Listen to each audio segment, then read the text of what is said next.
ایک بات تو میں یہ کہنا چاہوں گا کہ مجھے ایک بات کا اندازہ ہے کہ یہ جو 2 گھنٹے آپ نکال کے آئے ہیں یہاں پہ، نہ آپ لوگ میری محبت میں آئے ہیں یہاں پر، نہ آپ فراز الرحمان صاحب کی محبت میں آئے ہیں.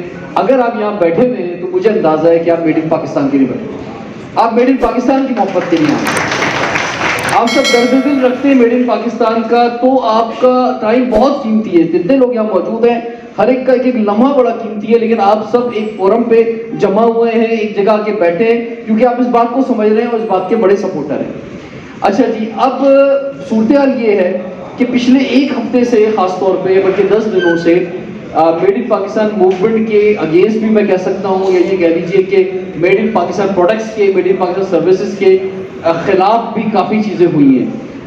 کوئی 3 ایونٹ کراچی میں ہوئے، 1 ایونٹ لاہور میں ہوا، اور بہت ساری شاید ملٹی نیشنلز جو ہیں یا امپورٹڈ پروڈکٹس کے لوگ جو ہیں شاید یہ سمجھ رہے ہیں کہ یہ ان کو بین کرنے کے لیے یا ان کے خلاف جو کوئی موومنٹ جو ہے شروع ہوئی ہے.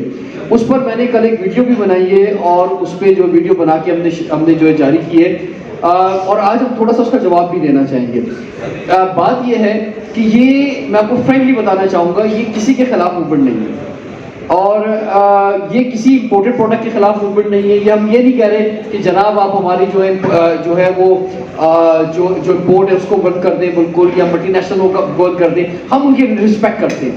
ہم رسپیکٹ اس لیے کرتے ہیں کیونکہ جب پاکستان میں کوئی کچھ نہیں کر رہا تھا، جیسے کہ فراز الرحمان صاحب نے کہا کہ انڈیا میں ہو رہا تھا میڈ ان انڈیا، اور وہاں پہ بیچارے وہ ہمارے پاکستان سے لوگ جاتے تھے تو ہمارے کپڑے دیکھتے تھے، ہمارے جوتے دیکھتے تھے، ہماری گاڑیاں دیکھتے تھے، اور بولتے تھے واہ یار پاکستان میں بڑی امپورٹنٹ چیزیں ہیں، اور وہاں پہ ان لوگوں کے پاس کچھ بھی نہیں تھا.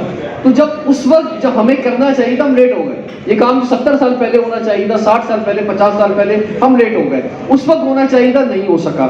بات یہ ہے کہ اس وقت نہیں ہو سکا، چلے اب ہو رہا ہے. اب صورتحال یہ ہے، یا تھوڑا پیچھے خاموشی کرا دیں گے ذرا، ایک بندہ جا کے ذرا پلیز پیچھے ریسپشن پہ بول دیں گے.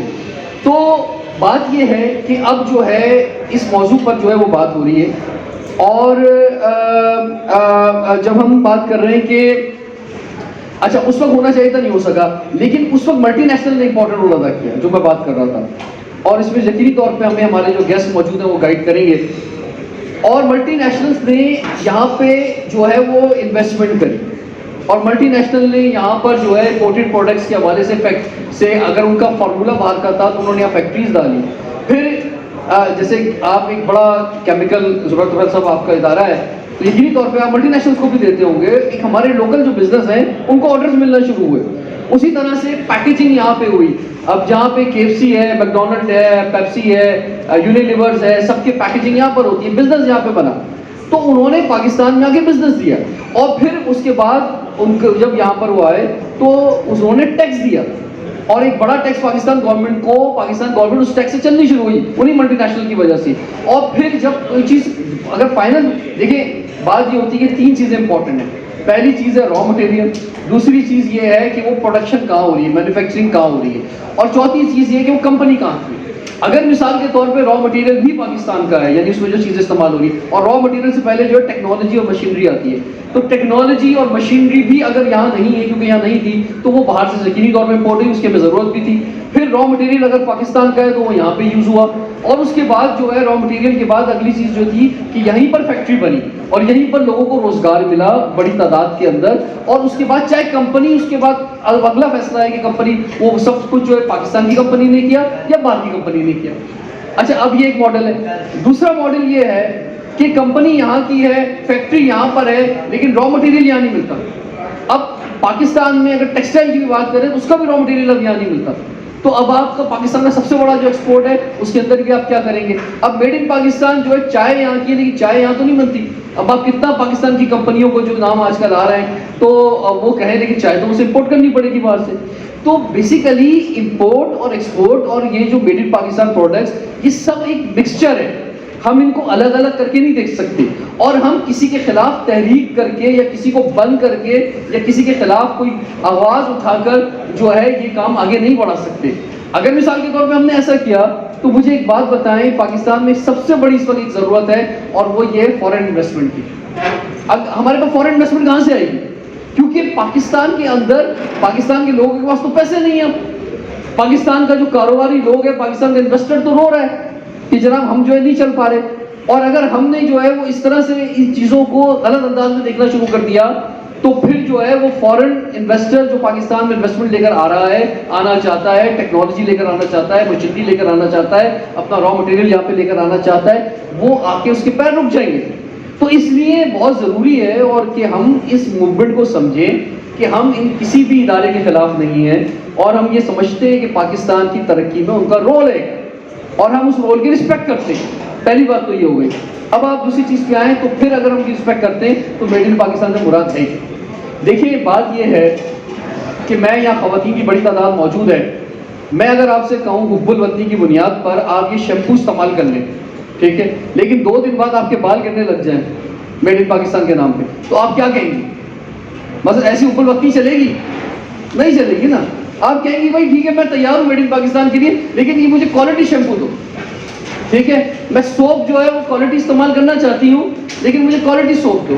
میں ٹوتھ پیسٹ جو ہے یا ٹوتھ برش جو ہے کوالٹی استعمال کرنا چاہتی ہوں لیکن مجھے کوالٹی دو. تو میڈ ان پاکستان موومنٹ بنیادی طور پہ یہ ہے کہ ہم نے اپنی پروڈکٹ کو جو انٹرنیشنل ایک معیار ہے اس سے زیادہ بہتر بنانا ہے. ہم نے اسے اپنے پیروں پہ کھڑا کرنا ہے، اور اس کے لیے حکومت کو نے آج تک جو نہیں کیا وہ آپ جیسے جو لیڈرز یہاں موجود ہیں آپ کے پریشر میں آ کر آپ کی مشاورت کے اندر وہ کریں گے. ہماری انڈسٹری کو کیوں لینڈ نہیں ملتی سستی؟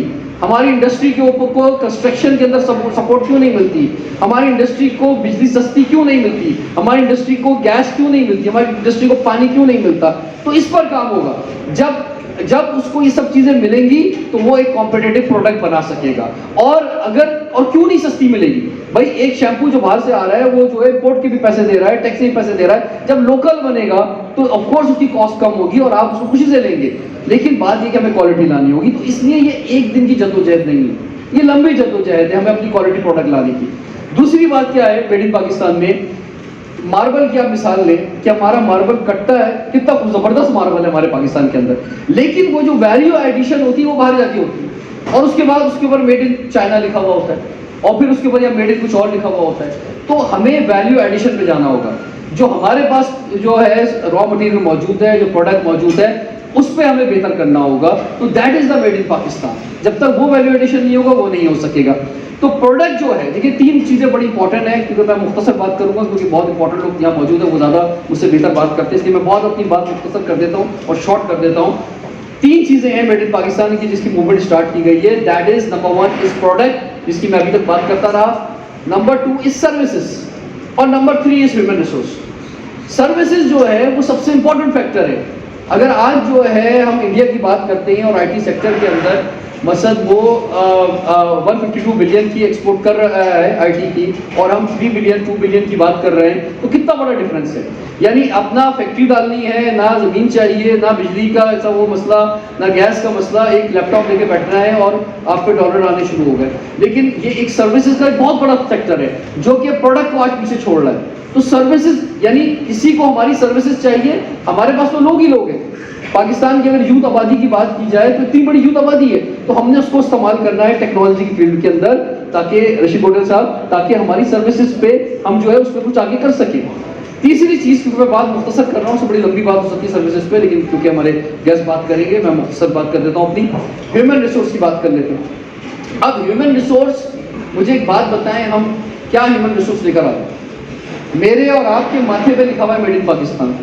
آج آپ دنیا میں کہیں بھی چلے جائیں، امریکہ کی نیشنلٹی لے لیں، کینیڈا کی لے لیں، لیکن پھر بھی ہم میڈ ان پاکستانی کہلائیں گے. تو ہم جو ہیں ہماری حکومتیں کیا پروڈکٹ جو ہے وہ یوز کر رہی ہیں. اب اگر آپ بجٹ بات کریں 18ویں ترمیم کے بعد جو صوبوں کو بجٹ ملتا ہے NFC کے تحت، اس کے بعد وفاق کے پاس اتنے پیسے نہیں ہوتے کہ پہلے مہینے کی تنخواہ دے سکے. اس کو جو ہے وہ جانا پڑتا ہے ادھار لینے کے لیے IMF کے پاس یا مختلف ملکوں کے پاس جو ہے اپنے پہلے مہینے کی تنخواہ دینے کے لیے. تو ہمارا اس وقت لا ایسا بنا ہوا ہے کہ صوبوں کو دے دیا جاتا ہے، اور اس میں کوئی چھوٹا بجٹ نہیں ہے. تعلیم کا، صحت کا اچھا بجٹ ہے، لیکن وہ کس طرح خرچ ہو رہا ہے، کہاں خرچ ہو رہا ہے، تو بہت بڑا سوال ہے. تو ہم ہیومن ریسورس میں اپنی پروڈکٹ کیا بنا رہے ہیں؟ کبھی ایک وقت تھا یہاں پہ، جو تھوڑی سی ہمارے بزرگ بیٹھے ہوئے وہ اس بات کو مانیں گے کہ کراچی کے اندر، کراچی یونیورسٹی میں آپ کو انٹرنیشنل دنیا بھر کے لوگ ملتے تھے جو کہ یہاں تعلیم حاصل کرتے تھے. تو آج کیا ہے؟ آج کوئی آپ کے تعلیم حاصل کر رہا ہے، ہماری 1000 کے اندر بھی ہماری یونیورسٹیاں نہیں آتی. تو جب تک ہم میڈ ان پاکستان میں، میڈ ان پاکستان پروڈکٹ سب سے بڑا انسان ہے، یعنی یہ 25 کروڑ کی دنیا کا 5واں بڑا ملک ہے. اگر ہم نے اس آبادی کو صحیح نہیں بنایا اور یہ 2.5 کروڑ بچہ جو آؤٹ آف اسکول ہے, مجھے بتائیں یہ کہاں جائے گا, یہ کن کے ہاتھوں میں جائے گا؟ ایکسٹریمسٹ نہیں بنے گا تو اور کیا بنے گا اگر ہم اس کو اسکول نہیں بھیجیں گے تو. ہمارے جو سرکاری اسکولوں کا حال ہے, ایک بہت بڑا بجٹ ہے جو سرکاری اسکولوں میں کو دیا جاتا ہے لیکن وہاں پہ تعلیم نہیں دی جاتی, مسئلہ یہ. تو یہ بھی ایک الگ بہت بڑا سبجیکٹ ہے جس پر ایک پریشر گروپ بنانے کی ضرورت ہے کہ ہم بہتر انسان جو ہے پروڈیوس کر دیں. تو یہ بھی میں نے کہا کہ یہ جو میں نے ہیومن ریسورس کی بات کی اور کوالٹی ہیومن ریسورس کہ ہمارے خاص طور پہ ٹیکنالوجی کی بات کریں تو ہمارے کبھی سر آپ IEEE کے سر یہاں پہ موجود ہیں, NIT کے لوگ جو ہیں دنیا میں بڑا نام پیدا کیا انہوں نے, آپ بھی NIT کے ٹیچر رہے اور بہت ہزاروں آپ کے اسٹوڈنٹس ہیں. لیکن آج جو ہے وہ ہم اس جگہ پہ نہیں ہیں کہ ہم انڈیا کا مقابلہ کر سکیں اور ٹیکنالوجی کے میدان میں ہمارے لوگ جا سکیں. میں بات اپنی بالکل ختم کرتا ہوں اس بات پر کہ آج سے 7 سال پہلے ہم نے as a project of youth parliament made in Pakistan کا آغاز کیا تھا. 2022 28 مئی کو ہم نے اس کا سوشل میڈیا لانچ کیا تھا. میں یہ جواب دے رہا ہوں لوگوں کو کہ جو یہ سمجھ رہے ہیں شاید ہم نے یہ ابھی فلسطین اور اسرائیل کی جنگ کی وجہ سے مسئلہ شروع کیا ہے, تو میں اس کا جواب پہ یہ بات کہہ رہا ہوں کیونکہ اس پر بھی بہت زیادہ تنقید آئی ہے ہمارے اوپر کہ یہ فلسطین اسرائیل کی جنگ تو ابھی معاملہ شروع ہوا ہے. ہم 28 مئی 2022 کو ہم نے اس کا باقاعدہ طور پہ 5000 لوگوں کی DPs بنائی تھی. آپ میں سے بہت سارے لوگوں کی DP بنی تھی میڈ ان پاکستان موومنٹ کی, اس وقت ہم نے اس کو لانچ کیا تھا. تو اس کے بعد 2 سال تک ہم اس کو سوشل میڈیا لانچ کرتے رہے. پھر ایک ہمارا اینول کنونشن ہوا پریزیڈنٹ ہاؤس اسلام آباد میں, تو وہاں ہم نے جب میڈ ان پاکستان کا ذکر کیا تو ہم نے ریکویسٹ کی پریزیڈنٹ صاحب سے کہ جناب کراچی بزنس کیپٹل ہے, آپ وہاں آئیں, ہم اس کا آفیشیل لانچ کریں گے. تو پھر 26 اگست کو ہم نے اس وقت بھی اسرائیل کی ایک جنگ نہیں شروع ہوئی تھی, وہ 7 ستمبر کو شروع ہوئی, 7 اکتوبر کو شروع ہوئی سوری. تو ہم نے 26 اگست کو آفیشیل لانچ کیا, انوگریشن کیا PC ہوٹل کراچی میں, اور 35 CEOs کو پریزیڈنٹ آف پاکستان نے made in Pakistan recognition award دیا ہمارے فنکشن میں کہ جنہوں نے میڈ ان پاکستان میں کام کیا ہے ان کو سراہا, اپریشیٹ کیا. تو میں اس کا بھی جواب دینا چاہتا ہوں کہ اس کا کوئی تعلق نہیں ہے اور نہ ہم اس طرف جانا چاہتے ہیں کہ ہم یہ لوگوں کو بولیں کہ یار یہ اسرائیل پروڈکٹ کا بائیکاٹ کرو اور میڈ ان پاکستان کے میڈ ان مسلمان پروڈکٹ لے لو. یہ بہت مختصر اور چھوٹی بات ہو جائے گی. آپ دیکھیں اس کے مقابلے میں اگر کوئی بات ہو سکتی ہے تو وہ ایک ہو سکتی ہے, اور یہ میری آخری بات ہوگی آج کی, کہ دیکھیں آپ اپنا یہ بلڈنگ بنی تھی جب تو اس کا ایمرجنسی ایکسٹ بنایا گیا ہوگا. کوئی فیکٹری بنتی ہے تو اس کا ایمرجنسی ایکسٹ بنایا جاتا ہے رشید گوڈل صاحب, خالد پرویز صاحب. اور آپ اپنا گھر بھی بناتے ہیں تو سوچتے ہیں کل اگر آگ لگے گی تو میں کوئی ایمرجنسی ایکسٹ بنا دوں کہ کہاں سے میں نکلوں گا. تو اس کا جواب میڈ ان پاکستان موومنٹ کا یہ اسرائیل فلسطین کی جنگ نہیں ہے, اس کا جواب یہ ایمرجنسی ایگزٹ ہے کہ ہم جس خطے میں رہتے ہیں ہمارا بھی بہت بڑا مسئلہ ہے سیکیورٹی کا, ہمارا بھی بہت بڑا مسئلہ ہے ڈیفنس کا. کل اگر جو ہے پاکستان میں خدا نخواستہ برا وقت آتا ہے تو مجھے بتائیں ہماری جب امپورٹ بند ہو جائے گی دنیا سے, یا ہمارا یہ دنیا کا 5واں بڑا ملک ہے, 25 کروڑ آبادی, ہم کہاں لے کے جائیں گے اس کو؟ تو یہ اس کی تیاری ہے میڈ ان پاکستان پروڈکٹس, یہ اس کی تیاری ہے میڈ ان پاکستان سروسز. تو ہمیں کل اس کی تیاری کرنی ہے جو کہ ہمیں 40 سال پہلے 50 سال پہلے کر دینی چاہیے تھی, لیکن ہم لیٹ ہو گئے. تو مجھے امید ہے کہ ہم نے جو MIP ایگزیکٹو کلب بنایا ہے اس میں آپ سب لوگ ممبر بنیں گے, ہماری سرپرستی کریں گے, اور اس سلسلے میں جیسے آج یہاں پروگرام ہو رہا ہے اسی طرح کا ہم نے دسمبر 1 ویک کے اندر ایک اسلام آباد چیمبر میں اور ایک لاہور چیمبر کے اندر پروگرام رکھا ہے. اسی طرح سے یہاں کراچی ابھی اس مہینے کراچی کے چیمبر سے پروگرام ہے, یہ ایکسپو اور یہ پراپ ٹیک وہاں پہ ہمارا ایونٹ ہے. تو ہم ہر ہفتے ایک ایونٹ کر رہے ہیں, اور میرا تقریباً کوئی میں 8-10 TV شوز اس میں کر چکا ہوں. تو مجھے امید ہے کہ آپ لوگ اس کی آواز بنیں گے اور اس میں جو ہے ہماری سرپرستی بھی کریں گے, ہماری رہنمائی بھی کریں گے, اور اس میں آپ ہمیں گائیڈنس فراہم کریں گے. آپ کا بہت بہت شکریہ. Thank you very much.